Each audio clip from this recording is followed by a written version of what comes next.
একই অপরাধের জন্য কোনো ব্যক্তিকে কি পরপর ২ বার বা তার অধিকবার শাস্তি দেওয়া যায়? তো আজকে আমি এই বিষয় নিয়ে কথা বলবো ভিডিওতে। আমি আছি ফেরদৌস শুভ। তো পুরো বিষয়টা যদি আমি আপনাদেরকে একটা উদাহরণের মাধ্যমে বলি, তাহলে আপনাদের এটা বুঝতে বেশি সহজ হবে। ধরেন রহিম করিমের একটা মোবাইল চুরি করলো, যার ফলে করিম এটা কোনোভাবে বুঝতে পারলো এবং করিম রহিমের বিরুদ্ধে একটা মামলা করে দিলে, এবং যেই মামলা করার ফলে রহিমের একটি শাস্তি হলো এবং রহিম সেই শাস্তিটা ভোগও করছে। এবং তারও কিছুদিন পর রহিমের শাস্তি ভোগ করার পর করিম চাচ্ছে যে রহিমের বিরুদ্ধে আবারও মামলা করতে, ওই সেম অফেন্স বা ওই সেম অপরাধের জন্য। এখন এটা কি সম্ভব? উত্তর হলো না।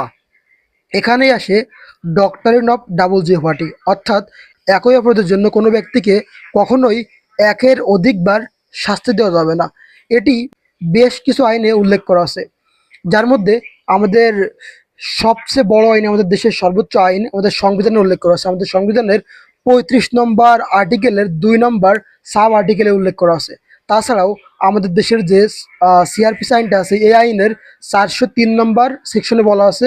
এবং এই সিআরপিসি আইনটা বাদেও আমাদের দেশের যে সিপিসি আইনটা আছে, এই আইনের ১১ নম্বর সেকশনে উল্লেখ করা আছে। এবং এগুলো বাদেও আমাদের দেশের যে এভিডেন্স একটা আইনটা আছে, এই আইনের ৪০ নম্বর সেকশনে উল্লেখ করা আছে। তো যাই হোক, এই ছিল ডক্টরিন অফ ডাবল জিওপার্ডি এবং আমি ছিলাম আপনাদের মাঝে Ferdous Shuvo. Thank you everyone, thank you all for watching this video.